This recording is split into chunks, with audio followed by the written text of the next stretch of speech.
दोस्तों, क्वाइस सक्सेस के YouTube channel में आप सबका स्वागत है। परिचय। दोस्तों, जैसा कि हम सभी जानते हैं, हम अपने आसपास कई तत्व देख सकते हैं। ये तत्व विभिन्न पदार्थों से बने होते हैं। इनमें से कुछ प्रकृति में कठोर होते हैं और इनको धातु कहा जाता है, जबकि इनमें से कई कोमल होते हैं, इसलिए इनको अधातु कहा जाता है। अतः इस पाठ में हम धातु और अधातु के गुणों एवं इनके उपयोगों के बारे में जानेंगे। उद्देश्य। इस पाठ के अंत में आप निम्न करने में सक्षम हो जाएंगे: धातु और अधातु को परिभाषित करना, धातु और अधातु के भौतिक गुणों का वर्णन करना, धातु और अधातु के रासायनिक गुणों का वर्णन करना, धातु और अधातु के उपयोगों का वर्णन करना, धातु और अधातु का परिचय। अरे दोस्त, तुम यहाँ क्या कर रहे हो? मैं पतंग उड़ा रहा हूँ। ये वजन में काफी हल्की है। हाँ दोस्त, क्योंकि ये कागज से बनी है। और क्या तुम जानते हो कि कागज एक अधातु पदार्थ है? वहाँ देखो, एक हवाई जहाज भी आकाश में काफी ऊंचा उड़ रहा है। ये स्टील और अन्य पदार्थों से बना हुआ है। लेकिन ये धातु और अधातु आखिर हैं क्या? दोस्तों, हम अपने दैनिक जीवन में कई पदार्थों का उपयोग करते हैं। ये पदार्थ धातु और अधातु से निर्मित होते हैं। धातु प्रकृति में कठोर होती है, जबकि अधातु कोमल होती है। यहाँ धात्विक और अधात्विक पदार्थों की तालिका दी गई है। धातुओं और अधातुओं के भौतिक गुण। दोस्तों, आइए अब हम इनके कुछ गुणों के बारे में जानें। सबसे पहले हम इनके भौतिक गुणों के बारे में जानेंगे। सबसे पहला धातु का गुण उसकी आघात वर्धनीयता है। इस गुण के द्वारा धातुएं पीट पीट कर चादरों में परिवर्तित की जा सकती हैं, जबकि इसके विपरीत अधातुएं यह गुण नहीं दर्शाती। अगला गुण ऊष्मा चालन है। धातुएं ऊष्मा और विद्युत की सुचालक होती हैं, जबकि अधातुएं कुचालक होती हैं। तन्यता धातु का ऐसा गुण है जिसके द्वारा इससे तार बनाए जा सकते हैं। यह धातुओं का तीसरा गुण है। इसके विपरीत अधातुएं तन्यता नहीं दर्शाती। चलिए धातुओं के एक और गुण के बारे में बात करते हैं, जो कि ध्वनिक है। धातु घंटी जैसी ध्वनि उत्पन्न करती है जब उस पर किसी चीज से प्रहार किया जाता है, जो कि ध्वनि कहलाती है। धातुओं के अलावा और कोई पदार्थ ध्वनिक नहीं होता। तो दोस्तों, इन गुणों के आधार पर हम कह सकते हैं कि धातुएं कठोर, चमकीली, आघातवर्ध, तन्य, ध्वनिक और ऊष्मा तथा विद्युत की सुचालक होती हैं। लोहा, तांबा, एल्यूमीनियम, कैल्शियम, मैग्नीशियम आदि धातु के उदाहरण हैं। अधातु जैसे कोयला और सल्फर। मुलायम, मलिन, अतन्य, आध्वानिक, गैर आघातवर्ध और ऊष्मा तथा विद्युत के कुचालक होते हैं।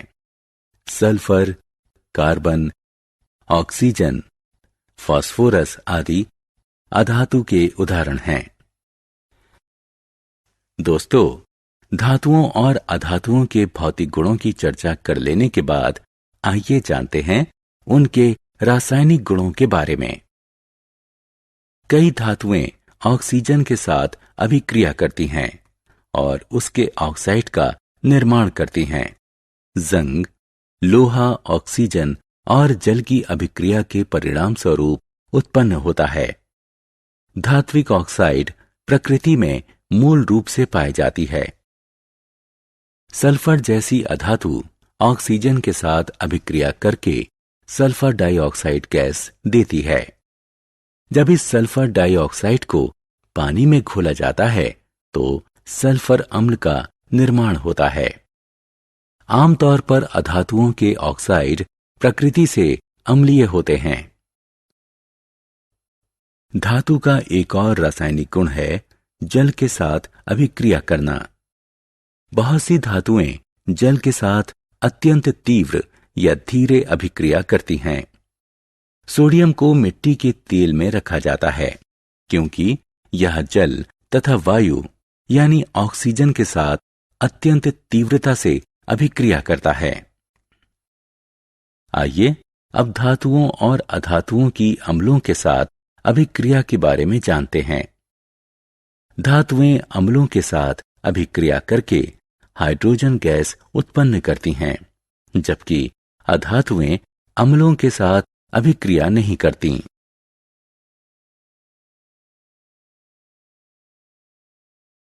दोस्तों, आपको जानकर हैरानी होगी कि इन रासायनिक अभिक्रियाओं के अलावा धातु विस्थापन अभिक्रियाओं के गुण को भी दर्शाते हैं। हम एक विस्थापन अभिक्रिया यहां देख सकते हैं जहां एक धातु दूसरी धातु को उसके यौगिक के जलीय विलयन से विस्थापित कर रही है। आत्म मूल्यांकन। दोस्तों, इसे उठाकर और रखने की गतिविधि द्वारा अपनी समझ को जांचें।